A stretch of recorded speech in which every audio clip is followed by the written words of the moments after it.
thank you everybody for coming and for waiting outside and being so excited to be here. We're excited that you came. We're going to do about 45 minutes of chatting up here amongst the three of us. And then we've got all kinds of good stuff in store for the end. We're going to Skype in the inspirations for the film, Sue and Saru. Yeah. Let's hope that works. And if you think of some questions, so I'll call on you toward the end. We'll set up some mics. If you're watching on Facebook, please post your questions in the comments, and I'll find them on here. So thanks everybody. These folks, I think it's going to be fun because you two are cracking each other up like crazy backstage. Yeah, it's been a constant kind of, I've been ruining every one of Nicole's pictures on every red carpet because I'm so awkward. Not. You know, but she's, yeah. No, we've been around the world together, so we've gotten to know each other really well. Yeah, it's been cool, yeah. Well, We've got to get warmed up. When a film's good, it's like you have the two stretches of getting to know each other, right? When you're making the film, and then the second, when everybody wants to talk to you about it and give you awards like 4 Golden Globes nominations. Right? Both of these actors get nominated. Right. So congrats on all that stuff that's happening.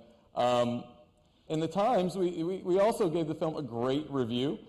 Tony Scott raved about the film, but he said it's a small audience that this is going to appeal to. If you have ever been a child, raised a child, lost a child, or met a child, or any of the above with respect to a mother, this movie will wreck you. And he said a lot of other nice things about it. So, Have you been a child, Dev? Still think I am. Did he leave out anything? I don't know. I guess he's got it covered. I thought so much of this film. Oh, actually, first of all, who here has seen the film? Oh, wow, that's good. Did anybody see the film and not cry? Okay, I didn't. Oh my gosh. But yeah, as you know, it revolves around a young man who goes searching for his birth family, and it's kind of an amazing thing that his memory is so clear of his childhood that he's able to do this. So I thought I'd check and see how clear your memories are of your childhoods before we get into talking about the film. Because I kept watching this film and thinking, wow, like I can't remember a thing about when I was 5 years old, 4 years old. Little flashes here and there. For you, what's it like when you think? If I were to ask you, what was the first image that comes to your head when you think of being 4 or 5 years old? Well, my mum accuses me of always looking at my childhood with rose-coloured glasses, which I say, Mum, that's a good thing, isn't it? So I sort of have this really, I have memories, because we travelled a lot, and I was born in Hawaii, and then we moved to Washington, D.C. My first memory is eating snow. Oh, really? In Washington, D.C., picking it up and going, it's cold, and seeing my parents throw snowballs at each other. And my mum says, no, you just remember that because you saw a photo. And I go, no, I really remember that. And I was 2. That's amazing. So. And you can picture it. Do you have a visual memory? I actually have the sensation and the memory of the sensations and the actual flickering thoughts. And I really feel that it's true, even though she challenges me on that. Right. It wasn't all that. Hey, it's my life.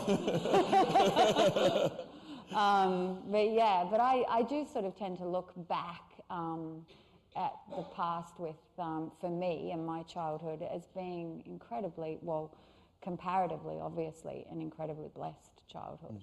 But I also had, and I'm so happy to be able to say this as a girl, a great father. And I have a great mother too, but it's just lovely to be able to say, yes, my father passed away 2 years ago, so I love to say that. I was raised by a great father and a great mother, and I like saying that, and I like saying it publicly because it really sort of gives them the acknowledgement for the time and the work that they put in. Okay.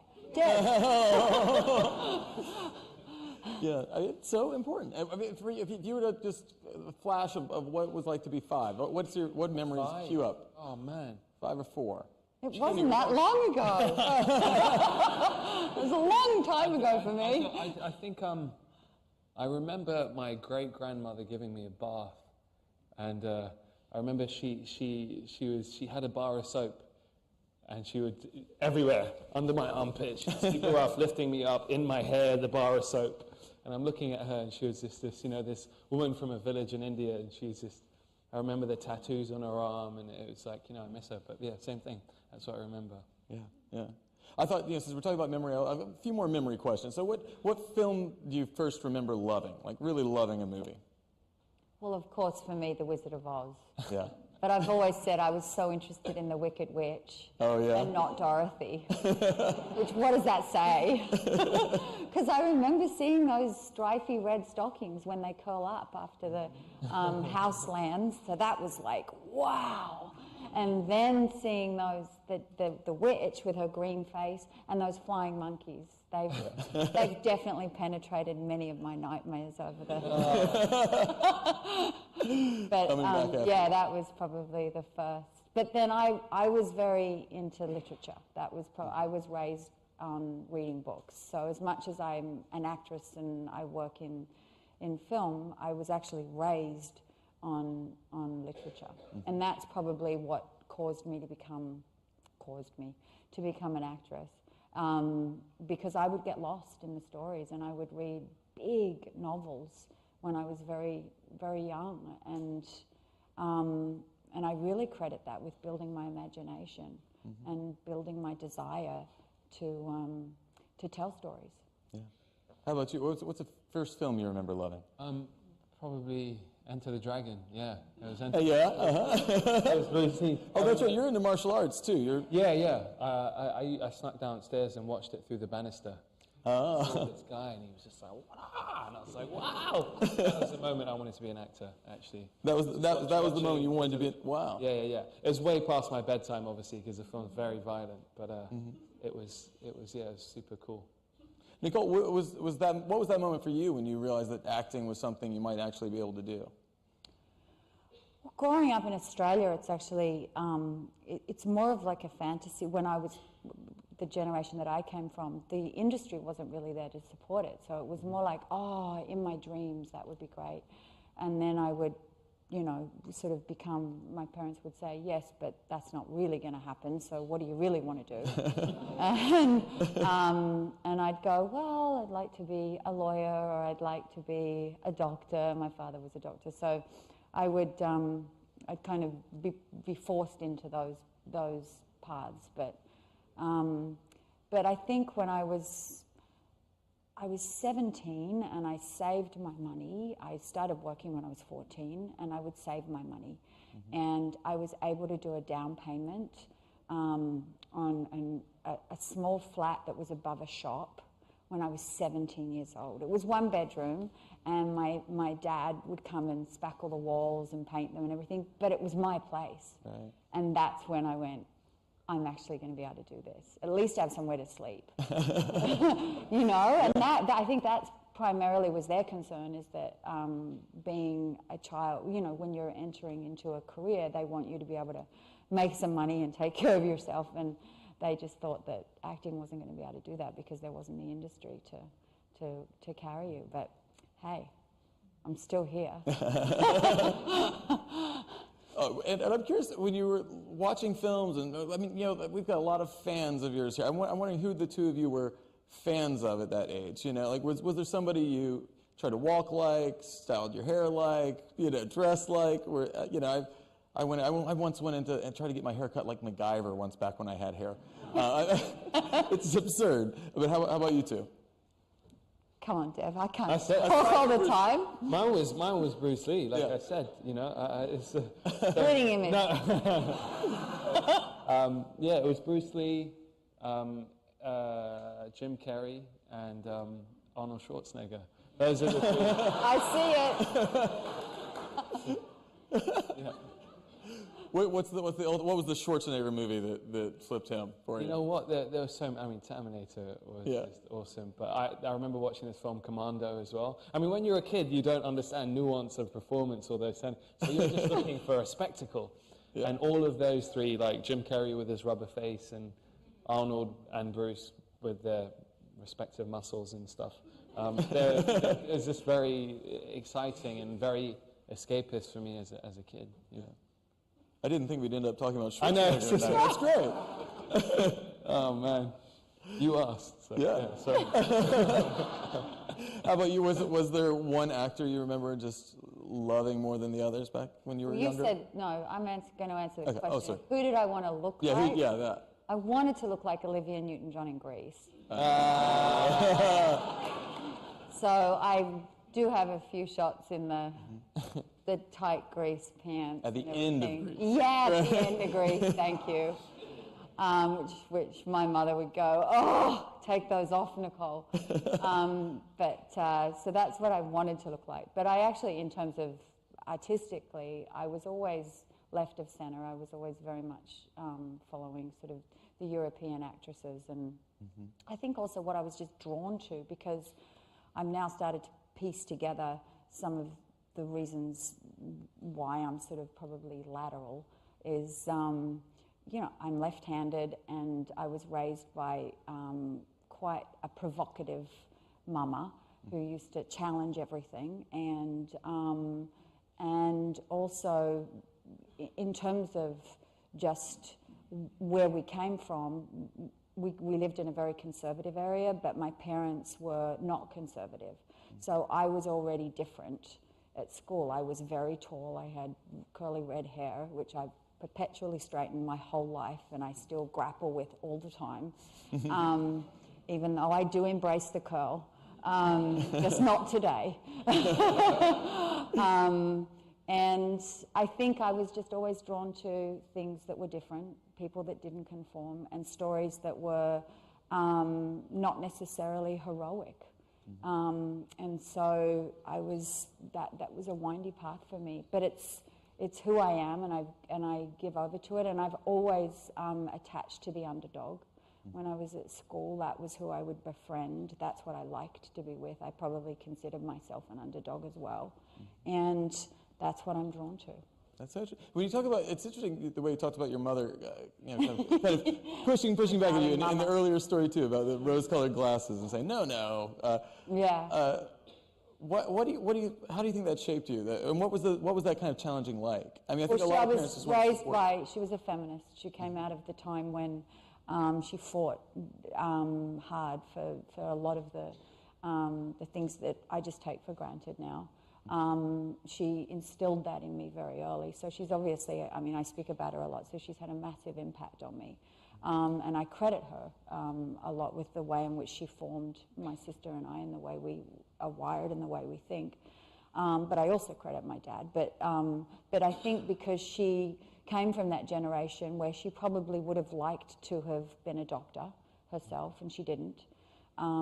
She couldn't, for certain reasons, which, you know, I won't go into. But I suppose she then raised two girls with the idea of you can be and do anything you want to do. And I'm grateful for that, so grateful, because that put me in a place, and she sent me to an all-girls school.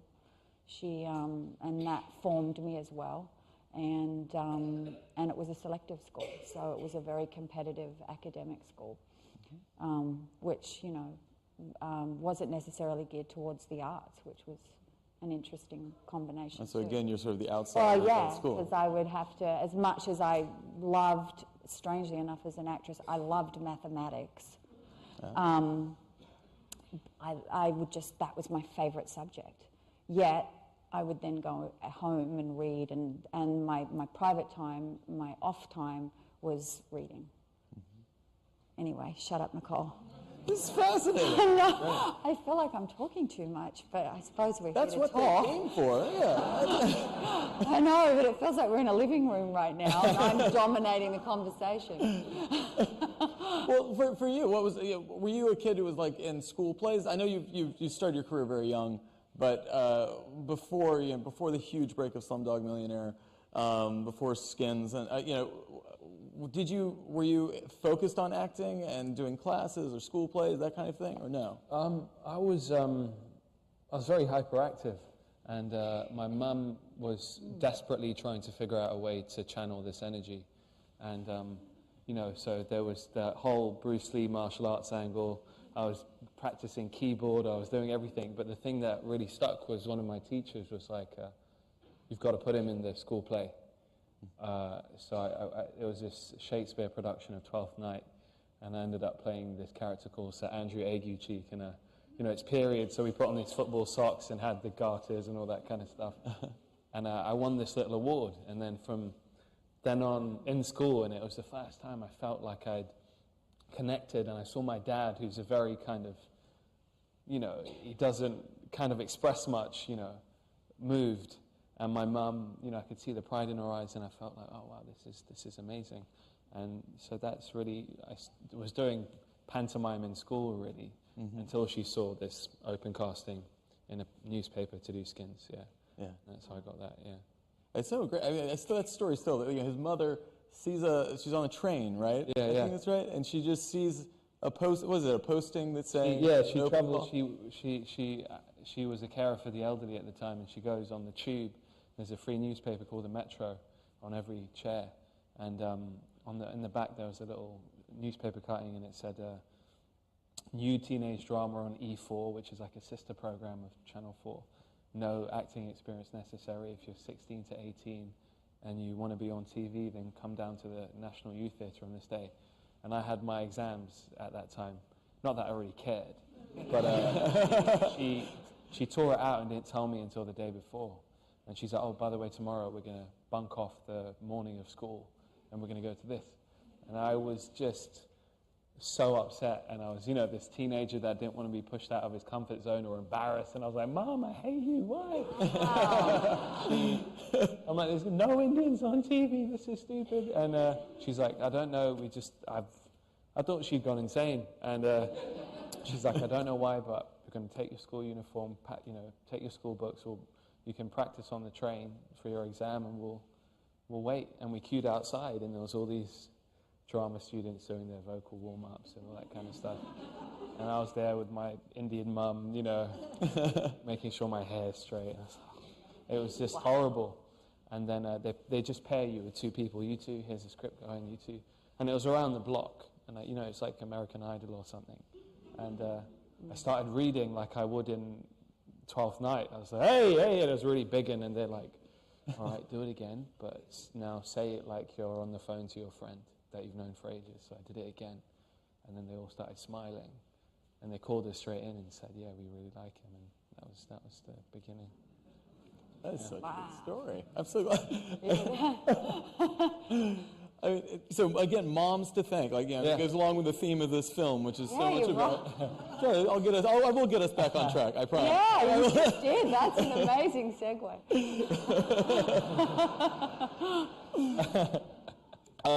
Because this film is so much about, searching for your roots, going back to your roots, remembering, and that relationship between a mother and a son that gets severed, a family and a son that gets severed. I guess not everyone has seen the film, so the first hour of the film was this wonderful kid, Sonny Pawar. Yeah. Tell us a little bit about him. He was 6 years old when he was shooting the film, right? Mm-hmm. What is that kid like on set? Is he as amazing as he is in the film? Well, he arrived and he didn't speak any English, so I mean he wasn't an actor, and Garth Davis, who's the director, who's a fantastic director who co-directed Top of the Lake with Jane Campion. I don't know if anyone saw that, but it was a really special limited series. Yeah. And this is his first feature film. So, but he had a very strong sense of how to rehearse. And he brought Sonny in. He fought for the rehearsal period, which a lot of times on low-budget films gets lost because there isn't the money, and they go, well, the first thing we can lose is the rehearsal, which, as an actor, you go, oh, please don't lose that. So he fought for that, and we had that that week, which we needed, because when you work with a small child who's not an actor, you have to spend the time. And he arrived, and Garth said, right, the way you're going to rehearse with him is you're going to play sport with him, Nicole. And I was like, oh, God. Okay. And I'm not, I mean, I try, but I'm not the most athletic. I mean, I can kind of hit a ball, but not really. So I was faking it. But he bonded us through cricket and soccer. But first cricket and then soccer. You're athletic, so it was easy for you. Yeah, he was picked from 2,000 kids. Yeah. And I was in India, you know, waiting to do my stuff, and Garth was, it was just crazy. It was like daddy daycare, but with like hundreds of Indian kids crying babies and stray dogs. And he's searching, and they found Sonny from 2,000 kids. He'd never been on a plane before, never been in front of a camera, let alone seen a Hollywood film. And he leads the film for, you know, more than the first half of it. And again, like Nicole was saying, we have a really amazing director who is able to create atmosphere, and and you know, set the stage perfectly for this child to roam freely in. And it requires the other actors, like Priyanka in India, Nicole in Australia, to really kind of, you know, nurture him into that space. And his children are just beautifully open and reactive. So, yeah. 'Cause I imagine it would just be a natural reaction to close up if you're that kid, to just be overwhelmed and pull back from the challenge. And he clearly doesn't in the film, but... Well, he had sort of a language with Garth, which was through just miming, and I mean, Garth would do things like hit here, and Sonny would understand what that meant. So they built their language, which was not verbal, which is fantastic with a child. Right. And then we all kind of moved with that and built our language too. I mean, it was different because I was female, and so he had a different reaction to me, and I had to sort of always go, he'd sometimes sort of push me away, and I'd be like, gentle, soft with me, soft. And he'd sort of wink at me and smile. But the other thing, which I think says what a good director Garth is that when you work with children, he would keep the camera rolling, and he would just shoot and shoot. And so it started, there was no action and cut. There's more just like moving and into places and finding the scenes that way, which is a great way to work. I mean, everyone has different criteria, directors, when they work, but Garth's is very fluid, wouldn't you say? Yeah, 100%. It's such an ambitious first film to take on working with an inexperienced kid like this, so young. And India, shooting on the streets of India, and but he's ambitious, but he's also radiant, I have to say, as a person. He's one of those people that is just, and I think you can see it in the film, you feel his heart and his radiance, and that's wonderful when he also has the grasp of the cinematic language, because he's directed a lot of commercials, so he was able to cinematically, and we have to sort of throw props to Greg, who shot it as well, because they have they're a great combo. Well, Nicole gave me a segue this time said you can see it in the film, and we have a clip of the first time Nicole's character Sue meets young Saru.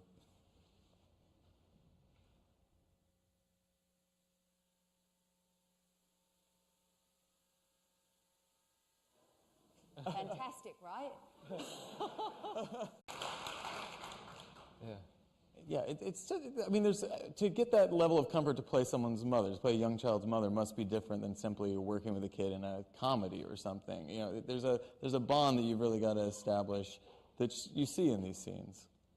Yeah, you have to establish trust, actually. And there's scenes where, like, I have to give him a bath, and when you bathe a child, I mean, that's a very exposed, vulnerable place for a child. So to get him to let me do that requires just, I mean, it's just time. You have to put in the time, and you have to build the trust with the with him. But he's a really bright boy too, and he's really sweet. We've actually, he's not coming on now, unfortunately, but we've had him around, and he's been doing some things, and he speaks English now, which is a beautiful thing to have seen happen over the course of. Picked up so quickly. Yeah. So. That's amazing. I mean, and I wonder, as you were reading this script, as an adoptive mother, I imagine you could read another script that wouldn't handle that dynamic well. You know, that wouldn't ring true to your experience, or to the thoughts you have about adoption and that relationship. When you read this script, what did ring true about it? Well, there's so many different ways in which you can tell a story about a birth mother and an adoptive mother. There's many different, it's complicated, and there's many different ways in which you can tell. This particular story resonated with me because a lot of times you don't find out about how the adoptive mother feels in terms of the birth mother, that the love is there. From the minute you hold the child, the love is there for the birth mother because, and this is from my experience, because of you're all connected. It's like, so there's some weird thing that just happens, and whether you ever get to meet her or not, there's like a thread that exists between you that will always be there. And I think that's what the film handles beautifully, and the way in which Luke Davies wrote the line, and Sue said it, so it's beautiful when she says, I can't wait for her to meet you, because she'll see, for you to find her, because she'll see how beautiful you are. And it's like, I think that taps into what an adoptive mother feels. And Sue says herself that she would think many times of Saru's birth mother and try to send her messages saying, he's safe. I want you to know he's safe. And that to me is just, that's exquisite, and that's unconditional love, and that's very, very pure. And it's deeply emotional for me. Yeah. So. And we see in the film that Saru, he loves his mother so much. He loves Sue so much that he doesn't ever want to upset her, and so he holds what is kind of the biggest secret of his life, that he's tormented by these memories, and he's searching for the town where he grew up. He holds that back from his mother. Why do you think it's so important to him to keep that a secret? Well, I think it's more about the gratitude and respect he has for the mother that gave him a second chance at life. Sue, and he really loves her, and he didn't want her to ever feel that he was ungrateful. This is that journey to find his mother, was to answer those unanswered questions that had been plaguing him for so long, and he wanted to just make sure they were okay and that they knew he was okay. That's a really tough thing to be plagued with, every day. And so, when I first met Saru, we sat down and had breakfast together when we were filming in Hobart, not too far from where the family lives, and he spoke about astral travel, which I'd never heard of before. And the concept of when he first moved to Australia as a child, every time his mother put a map on the wall of the world, and she pointed out where India was. And he looked at it, and she's like, that's where you've come from. And every night he would go to sleep, his heart would start to race. And he would feel like he was physically coming out of his body, floating above the earth. And then he would all of a sudden hover above India and materialize with his family. And he would tell his mother and his brother that he's okay. And he would do this every night. And he goes, I'd wake up sweating and exhausted, like I'd physically done it every night. I'd do this. And that's how I could hold those memories so preciously and tightly. And then it just so happened that this app came out that paralleled what he was doing in his head. You hover above the globe and then zoom into India. And it's really amazing when you hear him speak about it. Yeah. And the app, of course, is Google Maps that he uses by combining his very specific visual memories with certain landmarks and items. I mean, it still was a story that's so hard to believe that this worked out.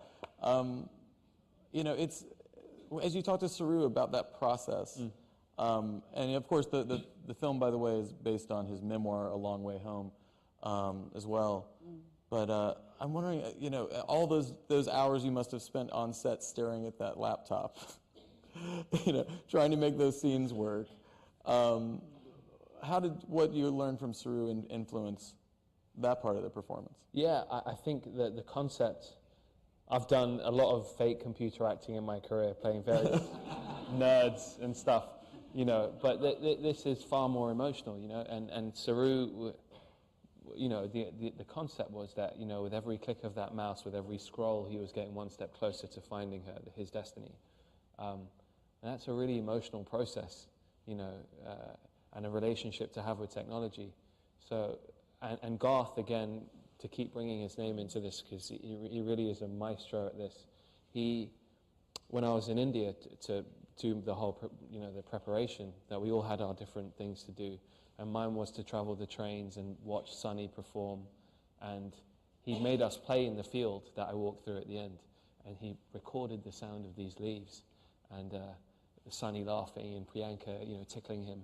And then when I'm sitting in cold Tasmania, sitting in front of this blank screen, or, you know, I could never wrangle the app, so I was sometimes over Russia or Korea, and I'm crying like, Mum, you know, but it's, like he would play the sound of them in India, and it instantly escorts you to this place, you know, to a place of nostalgia, and it's a real emotion that you can tap into that you had, yeah.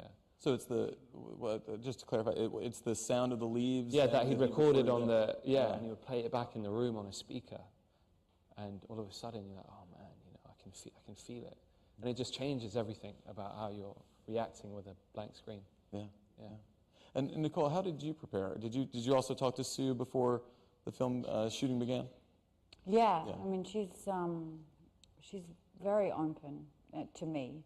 And I sent down a friend of mine to go interview her because I wanted her to be really open and not sort of anything else to get in the way. And I said, would it be all right if he just asked you a lot of questions and you answered them and I'd record them and then we meet so I can absorb you before we have anything enter into it other than just your life. So, and she did that for me, which was amazing. That's fascinating. Yeah. What kind of questions would you ask? Everything. I just asked all about, from being a little girl all the way through to present day. I know so much about her now. And then she flew to Sydney, and we sat in my apartment and we just talked and talked and talked. And it rarely happens where you meet somebody, one, that you're going to play, but two, that you just go, I love you. And she's very tactile and affectionate, and I respond well to being touched. So she would touch me and stroke my hand, even just meeting me. And she just said to me, you're going to be able to do this, and I've wanted you to play me. And we just shared, and she's now a huge part of my life, and I'm never letting her leave my life. Feels a very big part of my life in terms of this person who's incredibly non-judgmental and warm to me, and just nothing else but just sort of genuine, kind love. And I'm like, okay, I'll take it. So I hope we get to Skype with her, because you'll see she's really deeply maternal and very special. And she also, and I do want to acknowledge also Mantosh, because as much as this film isn't about Mantosh, she has another son, and he's in it, but it's not his story. But she's been incredibly good to him, and he's been so good to her, and they're a very tight family. Yeah. And Mantosh needs to be acknowledged in the family as well. Yeah. And John, her husband, the two of them. I mean, they both adopted together. And the other interesting aspect of them is that, as she says, she just was never going to have the experience of birthing a child. That was her choice. And so she knew that from very early on, as a teenage girl, actually, is when she made that choice. And when she married John, they met as teenagers. I think they were 17. I may be wrong, but it was very early. And she said, just know I'm never going to birth a child, so I hope you're okay with me adopting. That's what we're going to do. Is that okay? Because if it isn't, I want to, full disclosure. And he was like, I love you. And whatever you want, and whatever, that's our path together. So, and that's what they did. And at that time, the laws in Australia were very difficult for adoption. So, I mean, it was a big challenge for them. but they did it. And as you can see, I mean, to such a wonderful outcome. Yeah. And Dev, you mentioned going to India, riding the trains, and I think I read somewhere you spent something like 8 months kind of thinking only of this project, not looking at other roles. Why devote so much time to this film, and how do you use that time? It's really simple. I mean, you look at such an astounding script.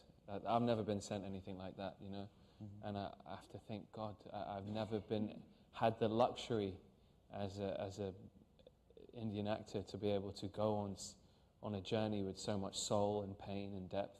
You know, I mean, I'll get sent the goofy sidekick or, you know, that kind of thing, but to have a journey like this and to be able to share the screen with Nicole and Rooney and David and all those tremendous actors, that is special. And, you know, I called up my manager straight away and I was like, look, I'm not playing with this one. Like, we've got to commit every fiber to getting this journey right, not only because the script demands it, but, you know, so do the real people, you know.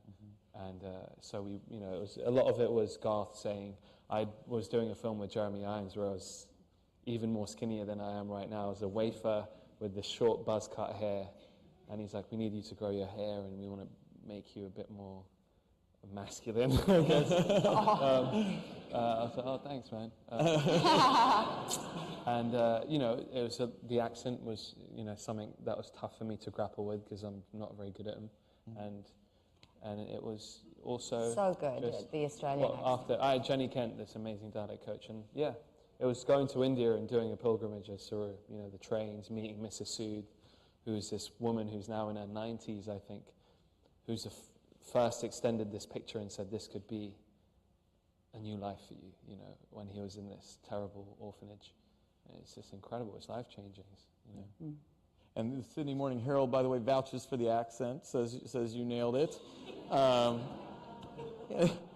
What is a bad Australian, like an American or a British actor trying to do an Australian? What does a bad one sound like? Well, you've heard them. Yeah. Care to name names? No. Come on, you try to do an Australian accent. Oh, crikey. I don't know. There we go. Yeah, that's terrible. That was bad.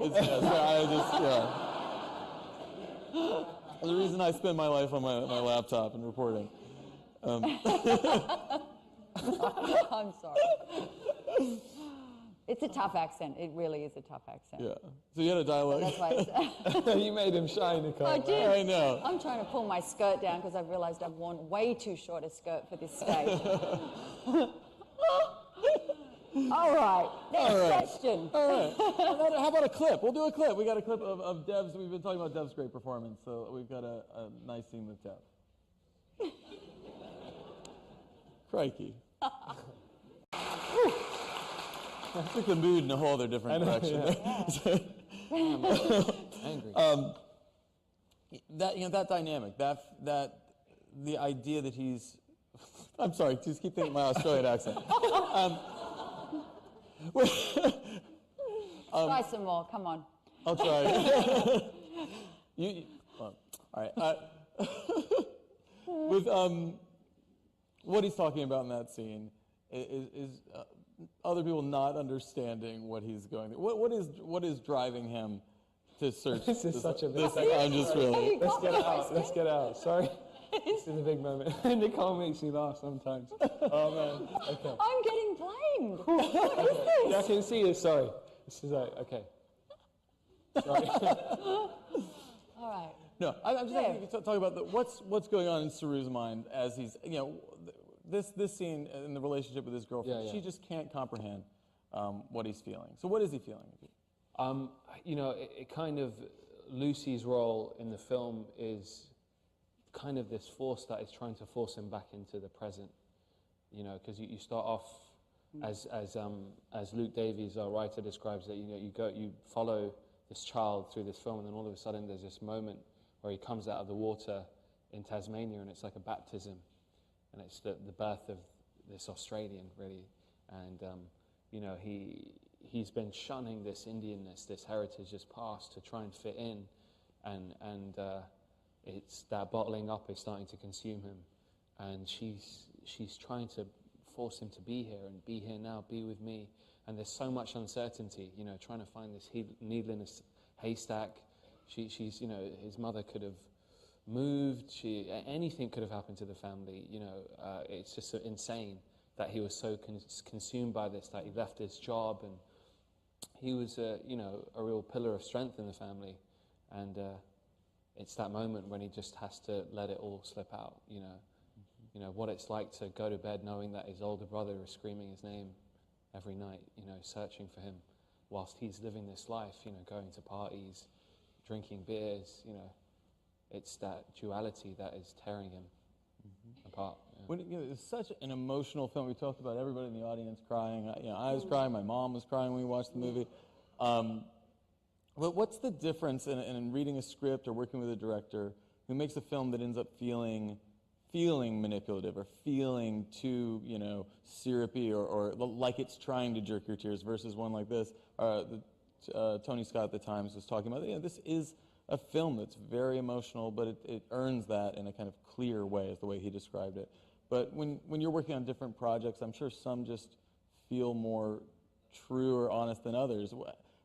In those, how does Garth achieve that in this film? You know, to not push it too far into a kind of a maudlin direction.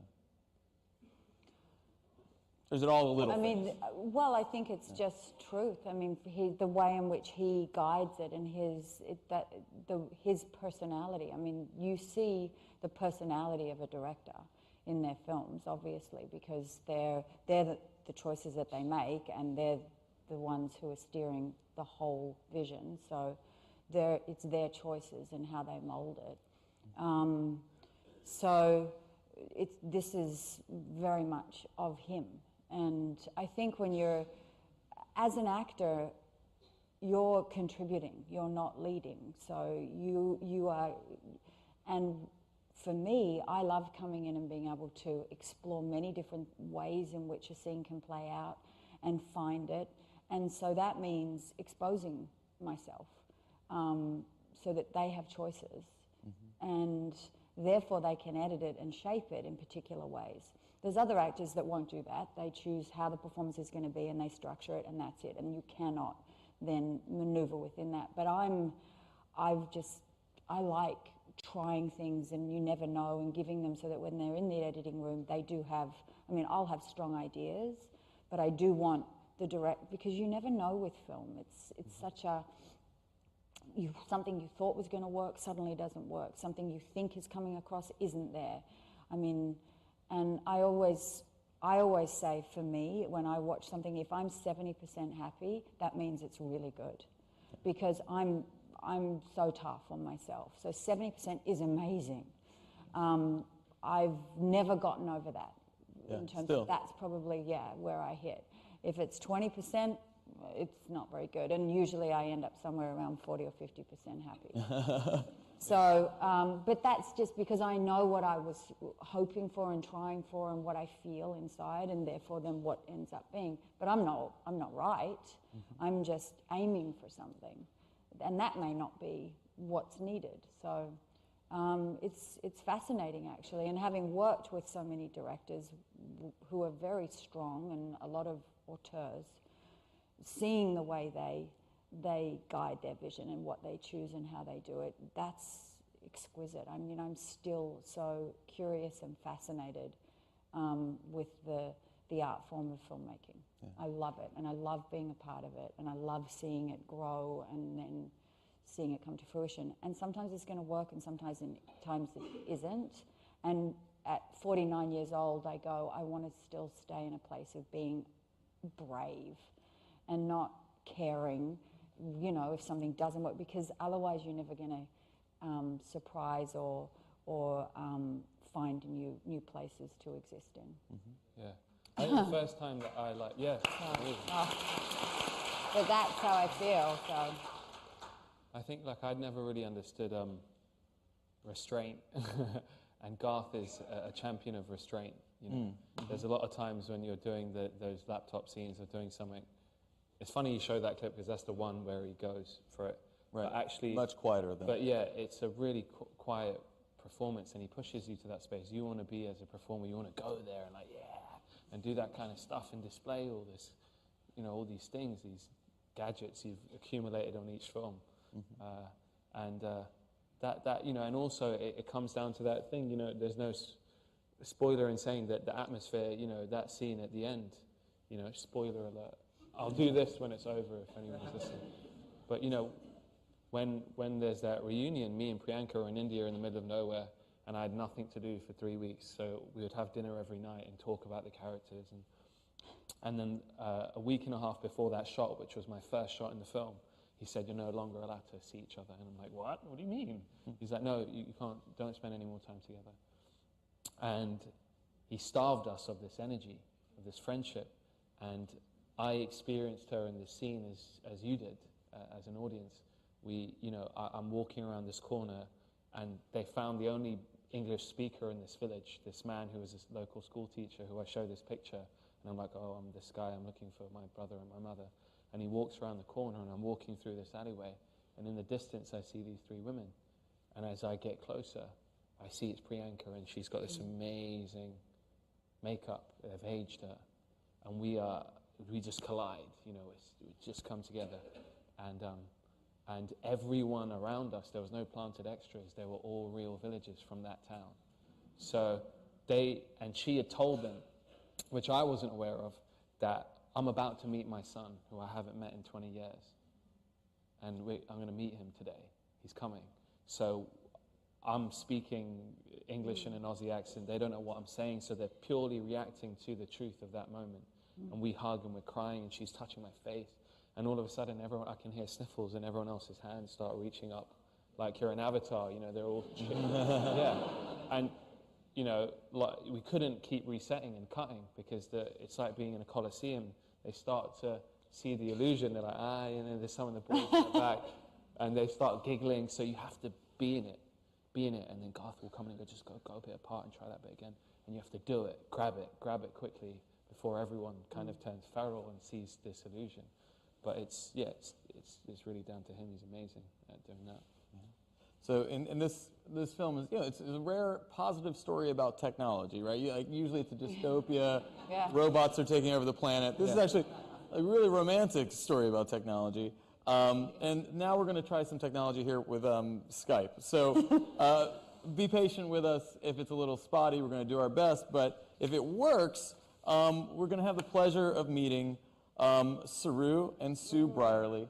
Again, you know, Saru, the film is adapted from the memoir A Long Way Home by Saru. We will see if this works, and then I'll take some questions from our Facebook page right now. I've got them on this iPad right here, so we're so high-tech. Hey! Can they see us? I hope they can see you. Hey! What's up, guys? Yeah. Oh my gosh, that's incredible. Saru, you handsome bastard. Got some business here, Dev, because last time I got a kick from you. So. Darling Sue, mwah. How are you holding up? Pretty well. We're doing good.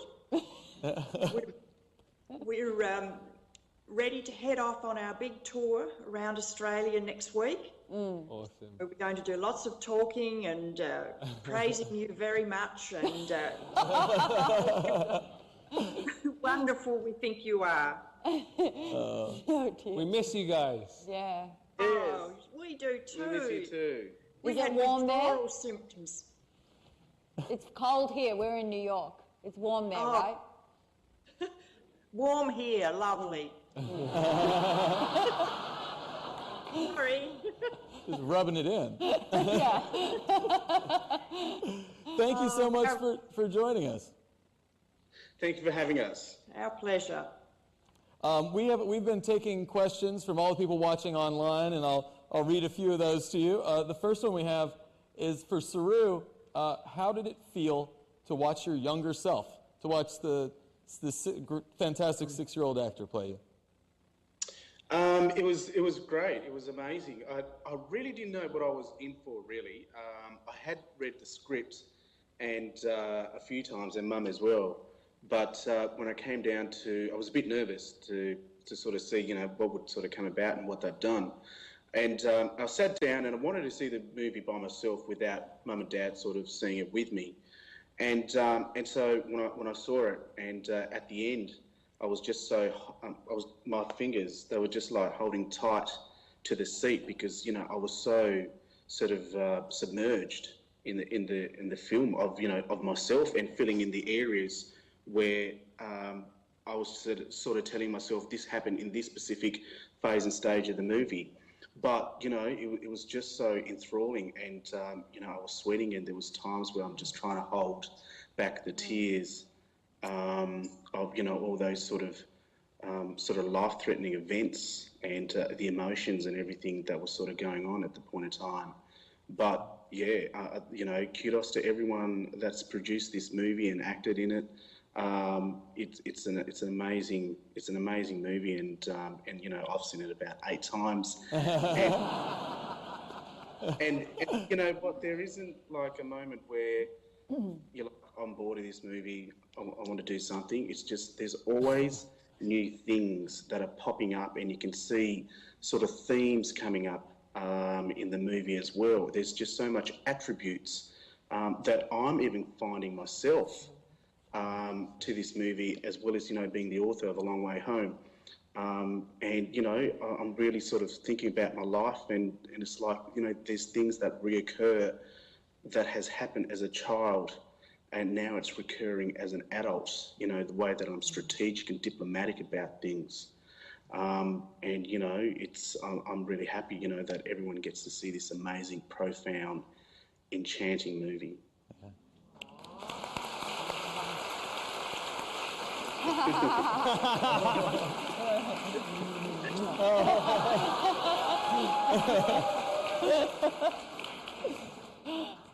So, Sue, we heard a little bit about your first meeting with Nicole. She was telling us how wonderful it was, and also that she sent an emissary over with questions that she then listened to later. What does it feel like to have Nicole Kidman play you and meet her for the first time? Oh, well, from the second it was told to me that my dream had come true in that regard, I decided, really, you don't often get your wishes in life, it's often a compromise and really with the filmmaking, so much of this project is out of our hands. We lived the life. The story was written and based on Saru's book, but then we passed it over as a project, and I guess, we had to really trust that everyone would do the best by it, and they certainly have. It was quite hard knowing it was all happening, and then seeing it, then deciding, yes, that's fantastic, but the apprehension was sort of there in some parts of it. But I certainly trusted Nicole to do just an amazing job, which, she filmed for, I don't know, hundreds of hours. So in a way, there's so much more in the can that would have been quite traumatic to produce. And my biggest issue was that I often felt coming off the set that Nicole would be quite fragile, because I know it's tough, I've been there. And yeah, so I always kept that in mind. So I really appreciate the depth of the performance, because I know it from first-hand life, and she totally got it. You got it, darling Nicole, you got it.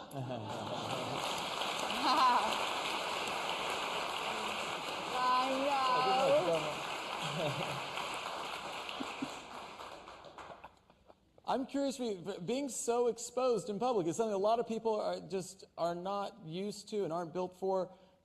Saru, you've obviously traveled with the memoir. There have been television documentaries, news stories. What's different about traveling around with this film in terms of the way people respond to the two of you?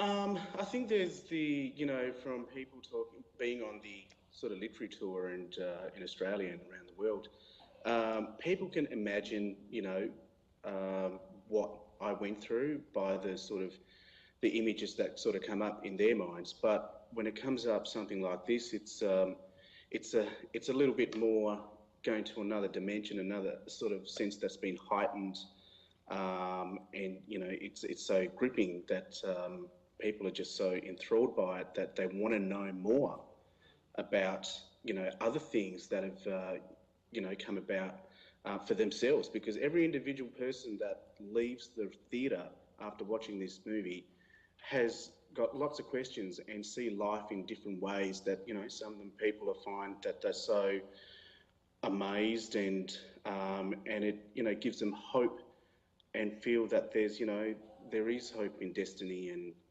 love and determination and just I guess strangers that generally just want to help out. But there's this. I've had so many questions that people have just asked about all sorts of things and just having sort of their own trials and tribulations about things. And there's not answers and there's no questions that's been asked all the time. It's always been different questions because each individual person, whether they're young or old, they have they see it in different ways. And it's amazing that this movie can actually make them feel sort of from having a facade put up there of not being able to talk about things, whatever it may be, that they're actually to diffuse that and let it out and feel